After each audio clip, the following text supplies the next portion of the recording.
Pemirsa apa kabar? Mari kita ikuti Warta Berita PTS tanggal 31 Desember. Cuaca di wilayah utara dan timur laut menjelang malam tahun baru diprediksi semakin dingin. CWA mengeluarkan peringatan hujan lebat di pesisir utara Keelung, New Taipei, dan Ilan.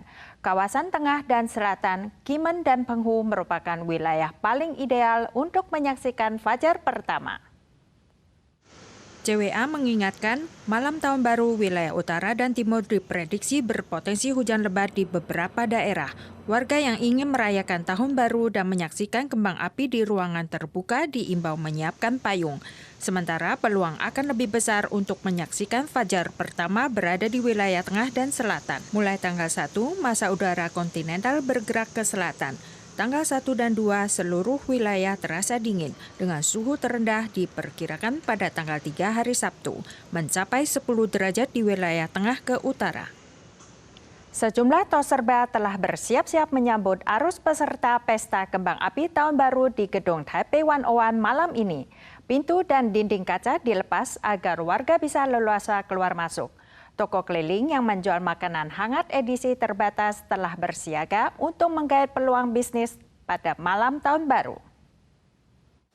Petugas melepaskan skrup dari kusen pintu, dalam sekejap dinding kaca pun lenyap. Pelanggan dapat memasuki toko dengan leluasa. Ini adalah toserba di distrik Xinyi yang sedang melakukan persiapan acara malam tahun baru tanggal 31 Desember. 我每一年都会跟朋友一起来这边跨年，台北101看烟火。今天就会特别请假，然后特别提早来这边等待。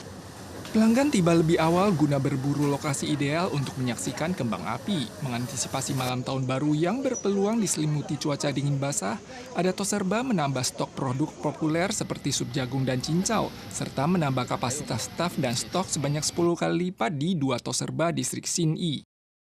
Peserta acara malam tahun baru semakin ramai. Ada pelaku usaha menawarkan hidangan panas malam tahun baru edisi terbatas, termasuk pizza dan jagung bakar yang hanya tersedia pada malam tahun baru. Mereka juga mengerahkan toko portabel untuk berkeliling di area perbelanjaan distrik Xinyi agar warga yang lewat bisa membeli produk. Ada toserba yang menempatkan 2 keranjang belanja portable di sebelah gedung Taipei 101 di distrik Xinyi dan Tamsui Fisherman's Wharf di kota New Taipei untuk menawarkan produk makanan dan minuman hingga kebutuhan sehari-hari. Semua operator toserba telah bersiaga penuh menghadapi lonjakan pengunjung dan omset bisnis pada malam tahun baru. Tiongkok telah menggelar latihan militer di sekitar Selat Taiwan selama 2 hari beruntun, yang dijadwalkan berakhir kemarin sore. Namun hingga kini belum ada pengumuman resmi penghentian latihan. Kemarin TPR meluncurkan 27 roket yang tersebar di sekitar garis 24 mil laut. Presiden Lai Ching-te menegaskan, aksi TPR bukan cuma memengaruhi stabilitas regional, tapi juga berdampak pada perdagangan dan perdamaian global.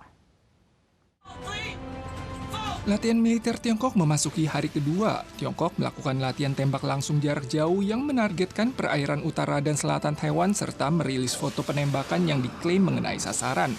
Menanggapi hal ini, Menteri Pertahanan Nasional Taiwan mengumumkan bahwa zona dampak yang tersebar di sekitar garis 24 mil laut berada di zona larangan navigasi ke-1 dan ke-3 dan tidak ada insiden apapun.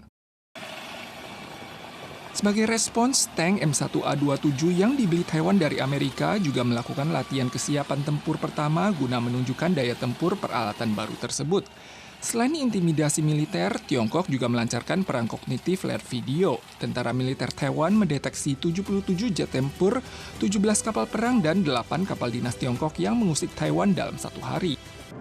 Presiden Lai Ching-te memuji tentara militer Taiwan yang menghadapi hal ini dengan sikap tenang dan menekankan bahwa latihan militer Tiongkok bukan merupakan kasus tunggal, namun juga berdampak pada aspek perdamaian global.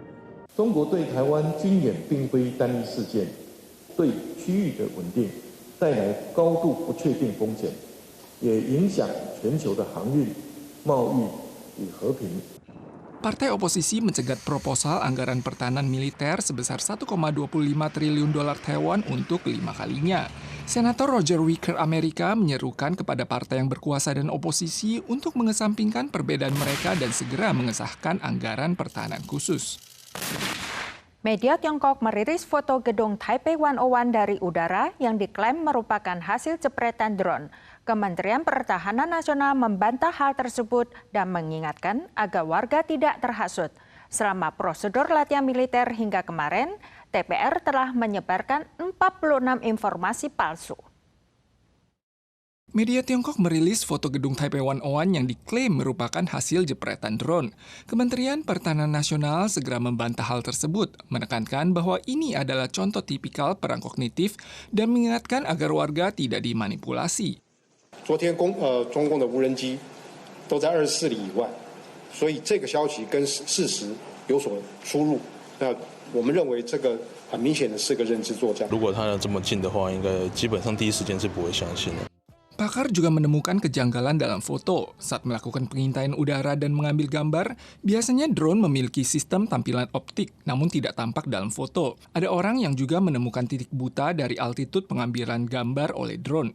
它目前派出来的，包括无侦6、无侦7这一类的无人机，它的高度都是2万英尺以上，那个都比阳明山高非常的多。 所以基本上这个角度不符合它这个无人机拍摄的角度。 Situs penggemar militer juga membandingkan foto tersebut dan menyimpulkan bahwa foto ini tampaknya diambil dari sudut pandang kamera CCTV di Bukit Pisan, distrik Neihu. MND menyatakan selama prosedur latihan militer hingga kemarin, Tiongkok telah menyebarkan 46 informasi palsu, seperti mengecam kebijakan, mencemarkan citra tentara nasional, bahkan mengklaim bahwa Menteri Pertahanan Nasional Taiwan sedang cuti dan belum kembali. Yuan Legislatif meloloskan revisi UU Asuransi Tenaga Kerja dengan mengesahkan proposal subsidi dana pemerintah ke asuransi tenaga kerja, menetapkan pemerintah pusat sebagai penanggung jawab pembayaran tahap terakhir, serta mewajibkan evaluasi keuangan asuransi secara berkala minimal setiap 3 tahun sekali. Asuransi tenaga kerja Taiwan terus menghadapi krisis keuangan dan diperkirakan bangkrut pada tahun 2031. Yuan Legislatif mengesahkan revisi UU skema suntikan dana pemerintah dan tanggung jawab pembayaran terakhir ke dalam UU pada tanggal 30. Kedepannya, bila pemasukan iuran pada tahun berjalan tidak mencukupi untuk membayar asuransi, pemerintah wajib memberi subsidi dana yang memadai. Keuangan Aztec juga ditegaskan menjadi tanggung jawab pembayaran terakhir pemerintah pusat, serta diwajibkan evaluasi keuangan rutin minimal setiap 3 tahun. Walaupun tanggung jawab pemerintah kini dipertegas, tekanan keuangan asuransi tenaga kerja masih berlanjut. Dorongan reformasi sistem secara menyeluruh tetap menjadi sorotan. Para pemirsa sekalian, sekian wadah berita dari PTS. Kita soal lagi di lain kesempatan. Sampai jumpa.